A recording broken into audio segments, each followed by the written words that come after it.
Thank you very much. Let me first apologize for missing one of the questions, and that is the accusation that there's interference in terms of the oral investigations. I would have very conveniently said the General Secretary himself is here, and so I'll call him to present his evidence to the public. But I can assure you that there's no way anybody can interfere. I cannot be in people's mind to stop them from attempting to interfere, but I am responsible for making sure that that interference comes to naught. And so I closely monitor. I hold regular meetings with the Attorney General. He briefs me on the status of investigations. And so I'm confident that, the cases will go ahead based on their merits, and that nobody would have the opportunity to interfere. If anybody goes lobbying people or paying people to interfere, they probably are just throwing away their resources. All cases will be investigated and come to their logical end. If people are exonerated in the courts, that's what justice is all about.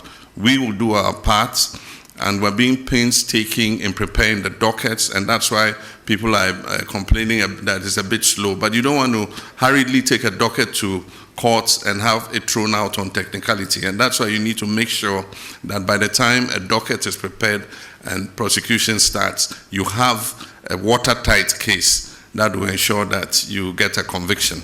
And so that's the process that we're going through.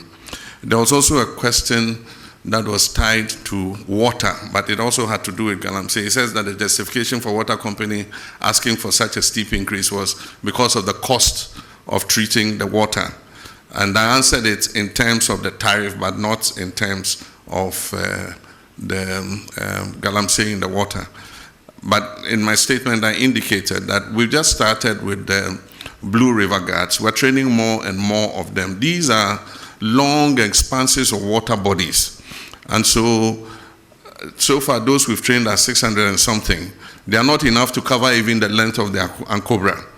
And so as we recruit and deploy, because they patrol the water bodies, if they see any Shamfam machine on the water body, they seize it and we burn it, we destroy it. And so I gave you the number of Shamfam machines we have seized and destroyed. As we continue to increase the numbers of these Blue River Guards, I'm sure that we'll be able to cover the tunnel, we'll be able to cover the prow, we'll be able to cover the Ankobra.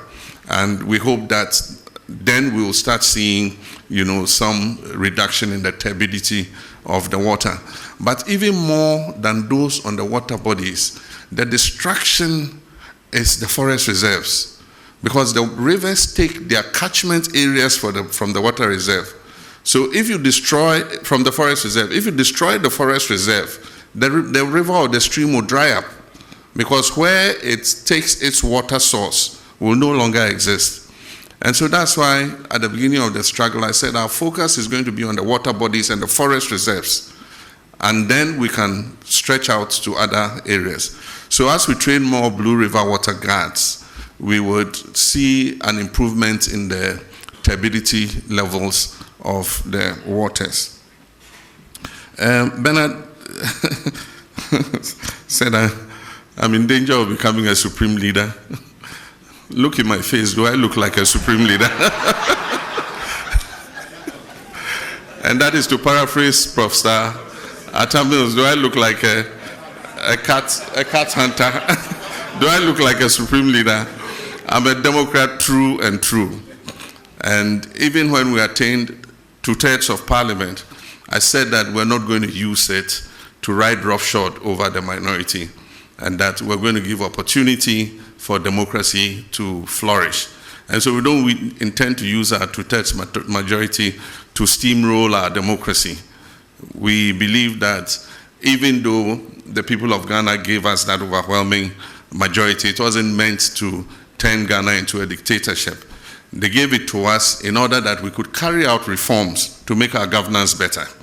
And I think that we stand a very good chance with that 2/3 majority to finally move the amendments to the Constitution that we have all wanted.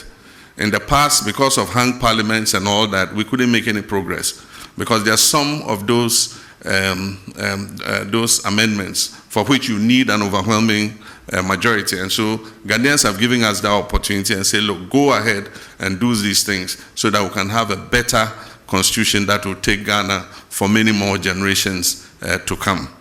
And so that's what I believe. But I certainly am not on the way to becoming a supreme leader or an autocrat.